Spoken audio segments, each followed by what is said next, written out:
Làm phim cổ trang thất bại trên màn ảnh Hoa ngữ đầu năm 2025. Những bộ phim cổ trang được đầu tư lớn và có sự tham gia của dàn sao nổi tiếng nhưng vẫn thất bại. Trong hơn một tháng đầu năm 2025, màn ảnh nhỏ Hoa ngữ khiến khán giả cảm thấy chán nản vì quá ảm đạm khi hàng loạt phim cổ trang rơi vào cảnh flop. Bạch Nguyệt, Phạn Tinh, Trưởng Tâm, Tương Tư Lệnh đều có sự tham gia của nhiều ngôi sao đình đám như Lưu Thi Thi, Angelababy, Bạch Lộc và được đầu tư lớn nhưng lại không thành công như mong đợi.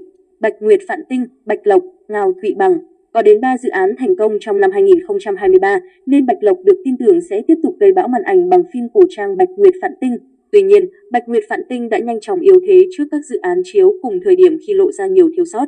Kịch bản không có gì mới mẻ và bị tố mượn ý tưởng từ nhiều phim cổ trang, tiên hiệp khác. Diễn xuất của Bạch Lộc, Ngao Thụy Bằng nhạt nhòa đến mức bị diễn viên phụ chiếm hết spotlight. Thành tích của Bạch Nguyệt, Phạn Tinh hoàn toàn lép vế trước Đại Phụng Đạc Anh Nhân và Quốc sắc Phương Hoa, tạo ra chuỗi ngày dài thất bại của Iri bên dòng phim cổ trang. Ngũ Phúc Lâm Môn, Lưu Dục Hiểu, Vương Tinh Việt.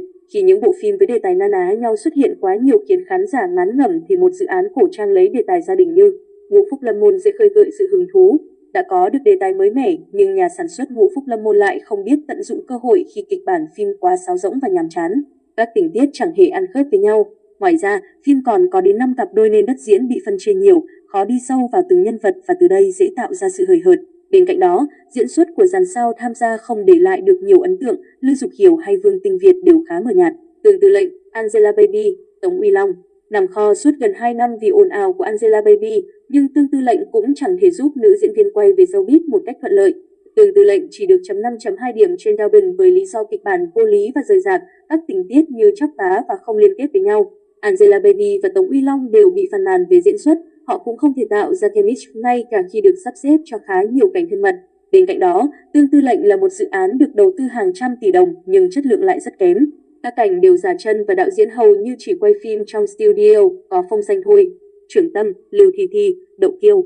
Trưởng Tâm là bộ phim tái xuất màn ảnh của Lưu Thi Thi và Đậu Kiêu sau một thời gian dài vắng bóng.